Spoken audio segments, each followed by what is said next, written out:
Alright guys, I'm back with my review of this week's WWE Monday Night Raw for October 1st, 2012. Did you really think they were going to do something nice for JR? I mean, honestly, after all these years and all the times they take him out there and embarrass him, did you really think this night was going to be any different? And this was just, oh my god, it was hard to watch the way Punk was just berating him. And I know Punk probably has a lot of respect for Jim Ross in real life. And he probably didn't want to take it that far, but, you know, that's what Vince wants. He wants people to embarrass Jim Ross. And I knew something like this was going to happen. As soon as they were in Oklahoma and Jim Ross was on commentary, I knew it. And, of course, that's what they did. But anyways, to start the show off, they recap last week with the Ryback stare-down between him and CM Punk. So Punk and Heyman come out. Punk says he's still not going to do the Hell in a Cell match. Heyman says AJ was told not to hit any employees, wrestlers, managers, anything like that. And because she hit him, he feels he should be the new general manager. And this causes Dolph and Vicky to come out. She wants to be general manager. And Dolph says, imagine if both of you guys were general manager. So AJ comes out and says that she thought the board would make an exception for her hitting someone who's creepy and slimy and creepy as all hell, as Paul Heyman is what she said.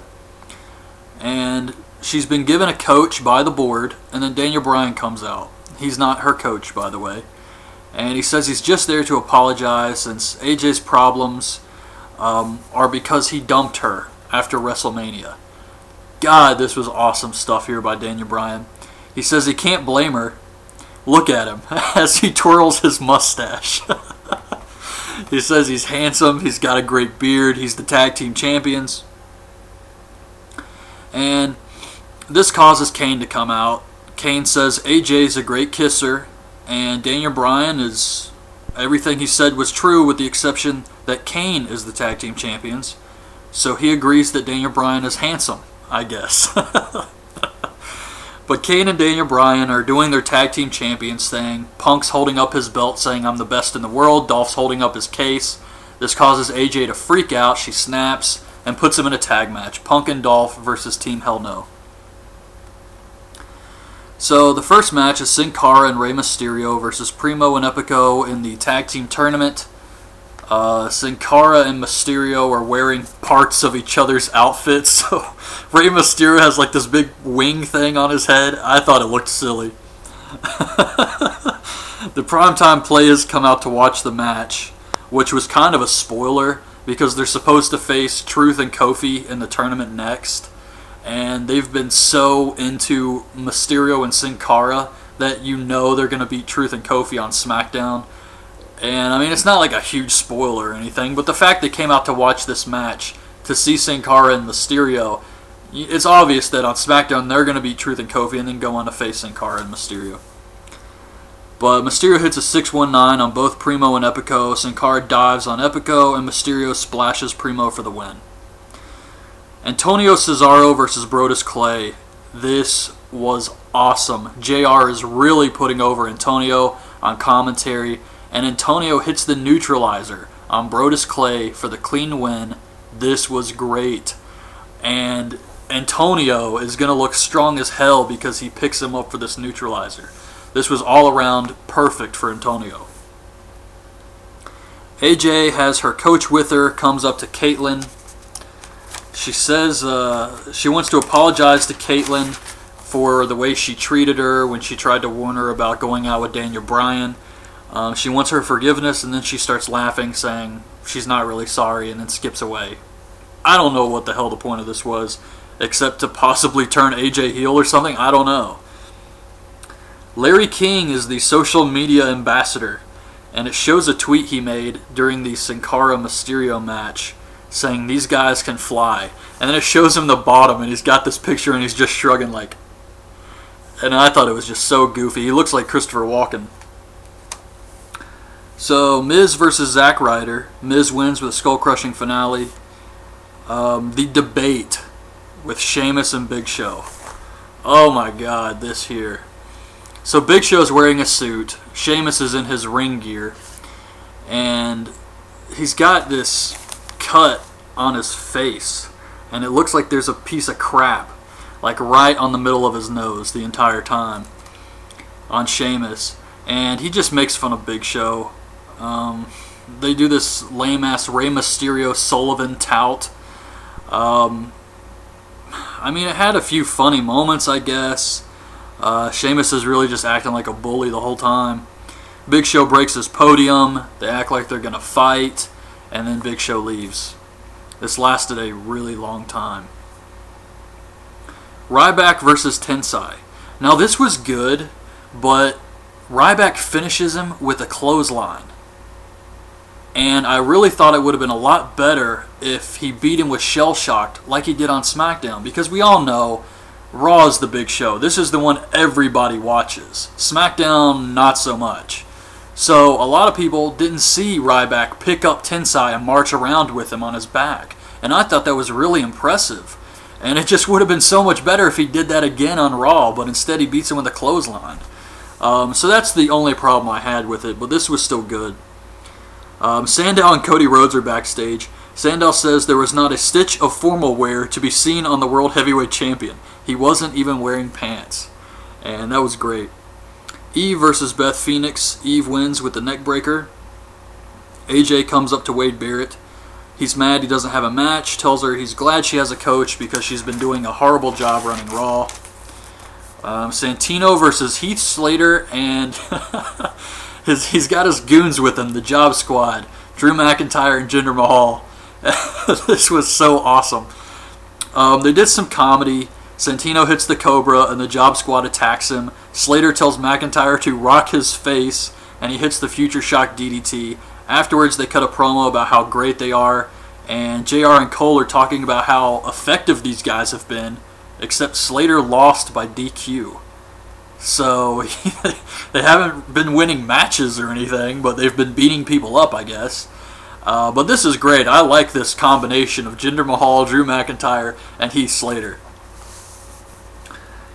Sheamus versus Damian Sandow with Cody Rhodes. Cody Rhodes does a little bit of commentary here. This was a great match. I did not care for the finish, but the match itself was great. Had a lot of time. Sandow really looks strong here.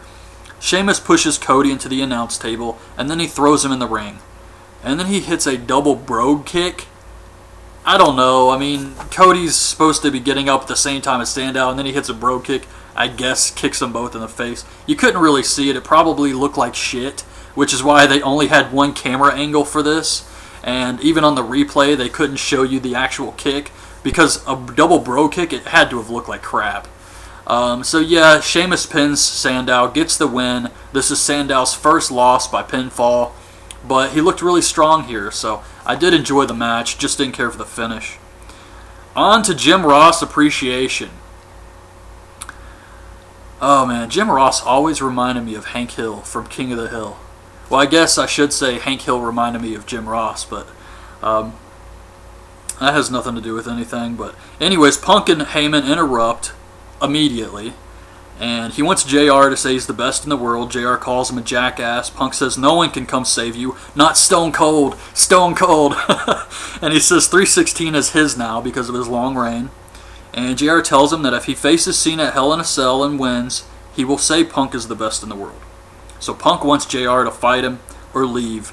JR goes to leave. Punk bullies him some more and says, no, you're not going back to do commentary. You're going to leave the arena. And it was just horrible to watch. But JR goes to leave the arena. He's looking all sad. He's doing the Snoopy walk. And then Ryback comes out. And I have to admit, this was awesome. I really like seeing Ryback come out with the whole feed me thing popping. So yeah, Ryback comes out, gets in the ring, has a stare down with CM Punk. Ryback looks like his head's about to freaking explode with all the huffing and puffing he's doing. And Punk backs down. He leaves the ring. And the whole thing with him and Jim Ross was men come in this ring to fight. If you're not going to fight, get out of the ring. Don't back down, be a man. So when Ryback comes out and Punk backs down, that's, you see how it works. But I thought it was good. Minus the whole, treating JR like crap. I did like the Ryback part, though. So, Alberto Del Rio versus Kofi with Truth. Del Rio gets out of the car and his scarf falls off immediately. But he played it cool, so I gotta give him credit there. They show footage of Del Rio attacking Randy Orton after SmackDown went off the air. Ricardo does some commentary here. I thought he did a good job. And Kofi taps to the armbar. This looked nasty as hell. This was botched. Del Rio does the thing where he flips around him and puts him in the armbar, and it looked like he broke Kofi Kingston's arm. I don't know what the hell happened here, but he's like pulling back, and when he hits the mat, it's like his shoulder pops or something. Oh man, it was nasty. Oh god, that looked bad. So AJ's coach is giving her some advice, and she freaks out, says she should make him the special ref for the main event. She doesn't. And then she tells him to leave the arena. So AJ's probably going to get fired as general manager, I hope. Main event is Daniel Bryan and Kane versus Punk and Dolph, with AJ as the special ref. Paul Heyman gets on the apron. AJ kicks him out. Vicky gets on the apron. She kicks her out. Dolph leaves with Vicky, so Punk can't get anybody to make a tag. Kane chokeslams him, gets the win. That's it. That's the end of the show. Last thing we see, Daniel Bryan and Kane saying, "I'm the tag team champions." Overall, I enjoyed this Raw.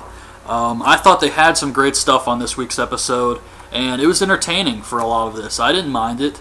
I'm sure the Jim Ross stuff sucked, just because I am a fan of Jim Ross. I think everybody is. He's the best announcer they've ever had.